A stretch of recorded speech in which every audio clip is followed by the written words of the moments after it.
Hi everyone that is watching. Thanks for coming back. Hopefully this little recording will help you um, review or understand something you might have missed the first time around regarding calorimetry and enthalpy. So two terms associated with energy changes, which is what we've been talking about. The whole purpose of utilizing the energy of a chemical reaction is for some benefit of somebody in society, whether it's to absorb or to release energy. Depends on the scenario. So we'll be doing some math today. You'll want to have a calculator ready. And really the rest of the variables we'll be going over here.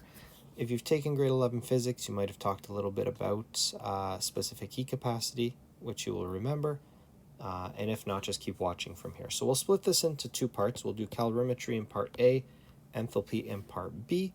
That way we can kind of consolidate the videos on their own. So learning objectives for part A. By the end of this part, we're going to look to describe heat transfers in chemical systems and their surroundings.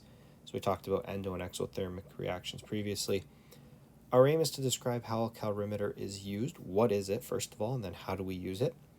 We will perform calculations related to heat and specific heat capacity. So when you're going back over reviewing this, that's the formula that we'll look at. And then we'll describe thermal equilibrium in temperature changes and use the equations to determine final and initial values. So let's think about something before we begin. We've all seen a wrapper like this before. We look on the back of something we're about to eat or drink, and it tells us the number of calories and the nutrition breakdown. So some questions we should have for ourselves. What is a calorie? And did you notice that it's capitalized? Okay, there's a purpose to that. How is it measured? How do companies come up with these numbers? Do they make them up? Are they doing calculations? Or is there a lab technique involved? So let's approach this part of the video with this idea in mind, thinking, how do they determine the number of calories in that snack I'm about to have? Right? And then what actually is a calorie, and we can go from there. Right? So a little bit of context before we start. So describing energy is difficult. There's not a set scientific definition of what energy is. It's not matter, which is the difficult part. So it's not any physical object or physical particle, but it's the ability of something to do work. That's a simple definition of it. Right? And if we think about what work is, again, from a physics standpoint, work was just the force applied over a distance. So work is equal to force times displacement. So that's really what energy is. Now we're looking at chemical potential energy when we look at reactions, so a little bit different, but in terms of a release of energy, it can still do work on an object if it's large enough relative to the size. So we'll keep that in mind. Energy and work are related to each other. Okay, so again, an understanding of physics is really required to go in depth here, so we'll try to keep it surface level for those that haven't. But all of the formulas and all of the concepts do apply still. So let's get into what a calorie is. So energy is measured in different units. Number one is the joule. Okay, so that's just the value that we'll start with without going into a physics lesson. Calorie is a similar term to a joule. It's related to it. And then a kilocalorie is just like a kilogram. It's 1,000 calories. Or you'll see it written with a capital C. All right, that's a convention from the food industry. Instead of using kilocals, you'll see that on a lot of packaging from overseas, whether it's Middle Eastern or European. A lot of the packaging will use kilocalories. But here we just use a capital C to consolidate it. It's just a convention. So what you see to the right over here are the conversion factors. So 1 joule, if we take a look at that here, right, and we look at all of the different factors, really it's going to give us a decimal number, because to go from calories to joules, we're going to multiply by 4.184. So let's redefine this as 1 calorie with a lowercase c is equal to 4.184 joules.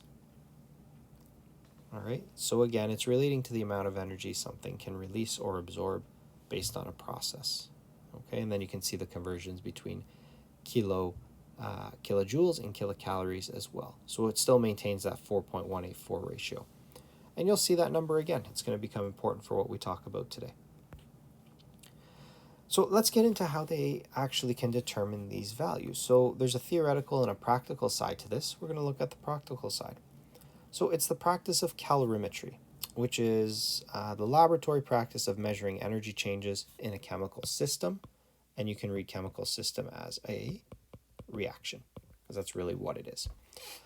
So a common piece of equipment to do this in a food science lab would be called a bomb calorimeter. It's a closed or isolated system. Okay, so that there is the insulation. And the purpose of that is to maintain all of the energy within that sample. So water surrounds the sample, which is in its own little container here, right, which holds the sample and keeps it separate from water, or else it would undergo a different kind of reaction. Now, essentially, all food is organic matter, which can undergo combustion reactions. So we'll put a sample inside of this, fill that chamber with oxygen, okay, and there's just little tubes running down that aren't shown here to fill the chamber. And then the ignition wires provide a spark. The spark causes a combustion reaction, and then it releases energy. As it releases energy, the water is going to absorb it. The stirrer makes sure that the water is distributing that energy evenly, and then the thermometer measures the temperature change. So really, what's happening here is we're relating the mass of a sample to the change in temperature of the water to determine how much energy is released. And we can do that because we know a specific property of water, which we'll describe soon. Now, we're not all food scientists, so we use a simple method, and we just use a coffee cup calorimeter.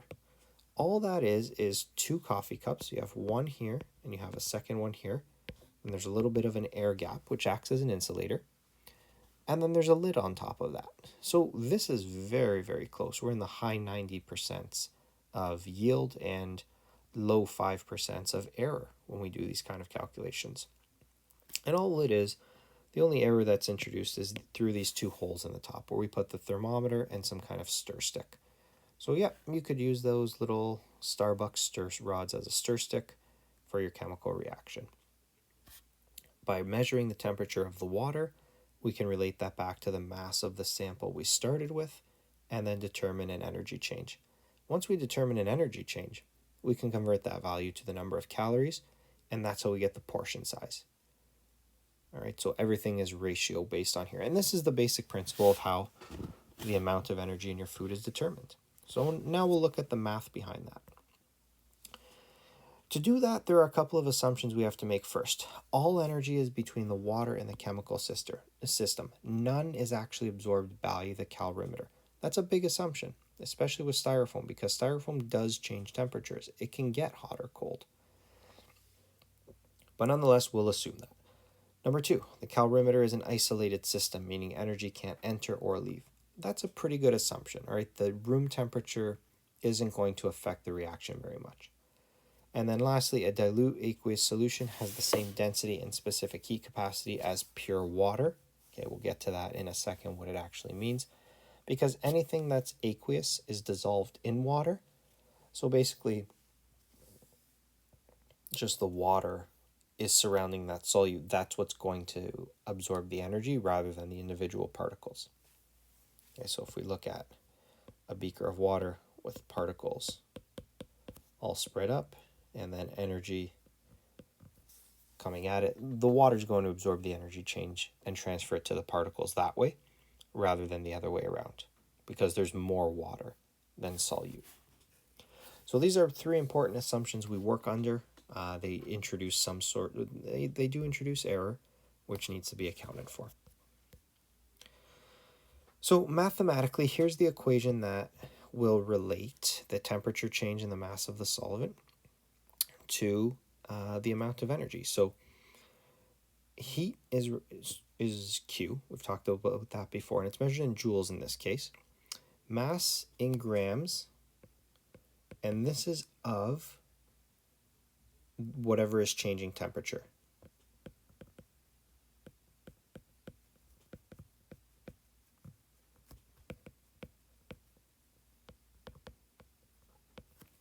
Okay, so if we're measuring the temperature change of water, we need to take into account the mass of the water there. Specific heat capacity, which is a property of all materials, and that is the amount of energy it takes to raise the temperature of 1 gram of that substance by 1 degree Celsius. So that's measured in joules per grams degree Celsius. That's its unit. And then mathematically, if we write that as a fraction, joules per gram degree Celsius. Okay, it's a unit, it's a fraction unit, kind of like grams per mole. And then lastly, the change in temperature, which is delta T. And if you forget this, delta T is equal to the final temperature minus the initial temperature. Okay, and we're using degrees Celsius for that. So using this formula, we can determine the amount of energy transferred and then relate that back to what the substance had stored in its bonds. So these are some common heat capacity values. You have a lot more in your textbooks and in your reference sheets. Okay, for water, 4.18, you can see that there. That's a common one. It's actually 4.184. Okay, if we can add that in, just to be a little bit more specific. And you saw that relating to the joule and the calorie. So curious there, we should be thinking about that. So these are just a couple of different values that we can look at. So let's do an example. How much heat is transferred to water when 600 milliliters is heated from 20 to 85 degrees Celsius? So heat is Q, right? And the formula for Q that we just learned is mc delta T. Okay, so the mass of water is directly related, don't forget, based on its density. So 1 gram is equal to 1 milliliter. So we've got 600 grams of water. Its heat capacity, we had said, was 4.184 joules per gram degree Celsius. And then the temperature change was the final minus the initial. So in this case, it's 85 minus 20 because it goes from 20 to 85. So it's important to get the direction of that correct. All right, so we're going to simplify that. Now we're just going to punch all of those numbers in. So 600 times 4.184 times 65 is equal to 163,176 joules. All right. Now, anytime you're in the thousands of any number, you should go up to the next unit. So we're going to convert this to kilojoules by dividing by 1,000, and we'll say 163 kilojoules. Okay, don't forget that 1 kilojoule is equal to 1,000 joules, and we can do a ratio to convert that. Okay, so hopefully that's review. If not, there it is. Make sure to make a note of it. Now this question had one significant digit from 20, so we'll follow that, and we're going to get a very inaccurate 200 kilojoules as our final answer. All right, so that's the mathematics of it.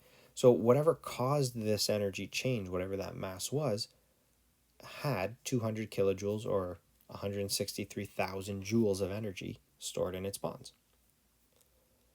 So again, think back to how that can be related to a food sample. So in terms of aqueous solutions, we're assuming that their heat capacity is the same as liquid waters. So anytime you see AQ beside a substance, and we're talking about calorimetry, these all have a specific heat capacity, 4.184 joules per gram degree Celsius, because they're surrounded by water. Again, don't forget, those are solute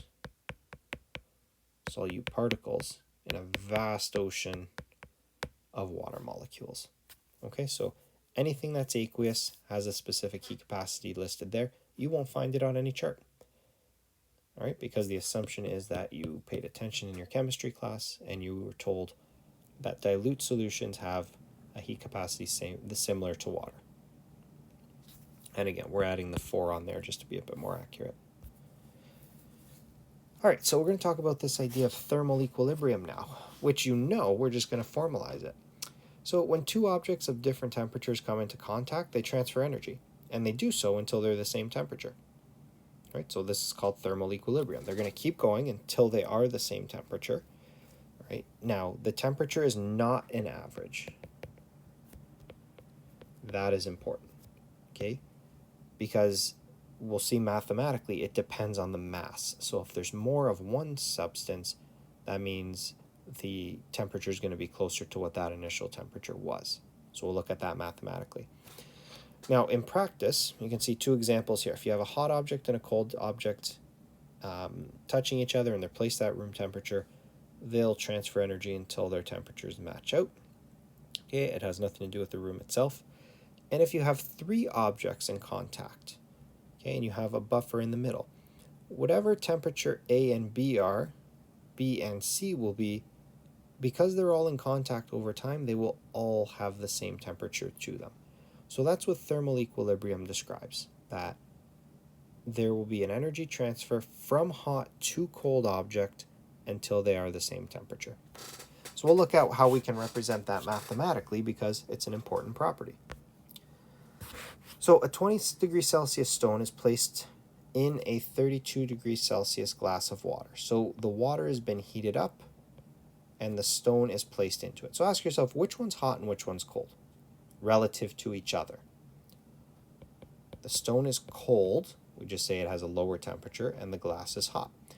So when they come into contact with each other, we can't actually calculate a number here because we don't know the specific heat capacity of the stone and we don't know the mass of each. So what will happen? The stone will increase its temperature, right? Because it's gaining energy from the hot object. So we'll say the temperature will increase and it will absorb energy from, I'm not going to say hotter, we're going to say warmer water. And then you can write a similar statement for the water. Its temperature will decrease and it's going to lose energy to the cooler stone. And that's true of any objects coming in contact with each other. Hot will lose energy to cold. It's kind of like a diffusion and osmosis idea. So mathematically, here's how we can state it. And this is part of the law of conservation of energy. Whatever energy the system loses, the surroundings absorb, and vice versa. If the system gains energy, it takes it from its surroundings. So as they approach thermal equilibrium, which is what this is, we'll leave this out. I'm not going to add too much more to it. All right.